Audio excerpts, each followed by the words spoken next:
Sa pagpili, upang malaman kung naroon si Soyan sa araw ng pinatay si So. Nakita ito si Soyan sa lugar, ngunit nag-aalinlangan pa rin ito at gustong malaman kung naroon siya sa panahon ng pagpatay. Tinawagan ni Soyan ang kanyang manager at sinabihan si Junji na siya na mismo ang magtanong. Sinabi ng manager na dumating si Soyan ng hapon at sinabihan ng kanyang manager na magsinungaling si Junji. At sa kabilang banda, at sa mga oras na makikipagsika ito, ilang lalaki ang kinuha siya. Si Soyan ay dumating upang iligtas siya at binugbog ang mga lalaki na mas malaki pa sa kanya nang walang hirap. Hiniling ito kay Philips na subaybayan ang IP address ng telepono ni Junji ay ngunit hindi ito magagawa dahil gumagamit ito ng VPN bago sila mag-usap. Inutusan ni Soyan si Philips na makipag-ugnayan kay Junji at kunin ang litrato na ibinangako niya. Nakatanggap siya ng litrato ni Junji na lumikha ng maraming kalituhan sa isip niya at nangyayon ito na dapat niyang bisitahin ng Jollibee! Bigyan ako! Jollibee! Jollibee? Bakit? Jollibee! Titinda ba akong Jollibee?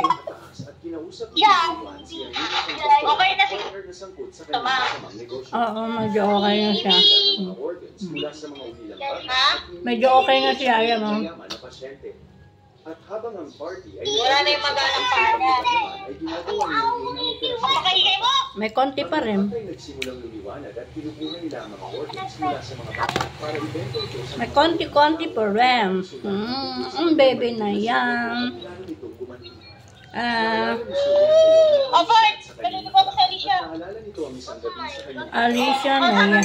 sa bahay ni Daywan at tinawag si Junji. Malapit asan ka? Andito, oh. Nakipagkita sa kanya sa grid bago dumating ang Nagkakape kanyang ako. pinapasok siya sa loob. Malinaw nitong Ay! naalala kung paano siya Pakitin ako! Okay. dinala siya sa isang warehouse sa kalagitnaan ng Kakape ako. Makain akong biskuit. pagpapanggilang ng bata mula sa Oh! Lalapit, bilhin mo ako Jollibee! Pag may pera. Ano sabi na? Pag may pera. Kumantera na? Sabi daw ni Lalapit, madama daw siya!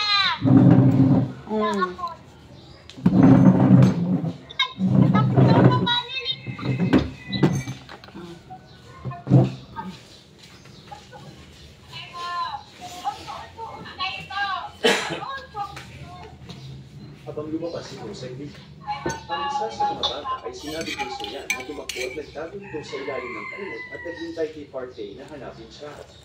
At sa oras na umalis ito tumakbo si Soyan sa abot ng kanyang makakaya at kalaunan nakalabas ito ng warehouse ngunit pinaalam si Parkay na bumalik upang hanapin siya. Nakita ni J1 si Soyan na tumatakbo sa kalagitnaan ng kalsada ay ganito ang bata.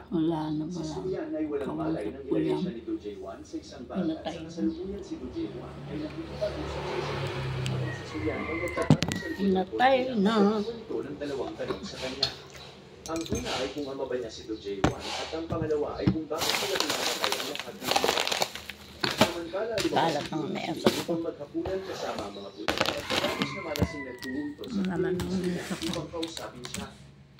Pinag-usapan nila ang kanilang pagkabata at sinabi sa kanya ni Junji na natutuwa ito na isa siyang bet at hindi isang kriminal.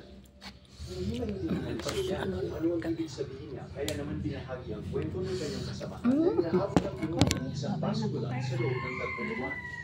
At nang makita nito lumalabas na ang boss ay ang kanyang kaibigan mula sa elementarya. Sinabi ni Junji kay Soyan na gumaan ang pakiramdam nito dahil hindi ito sangkot sa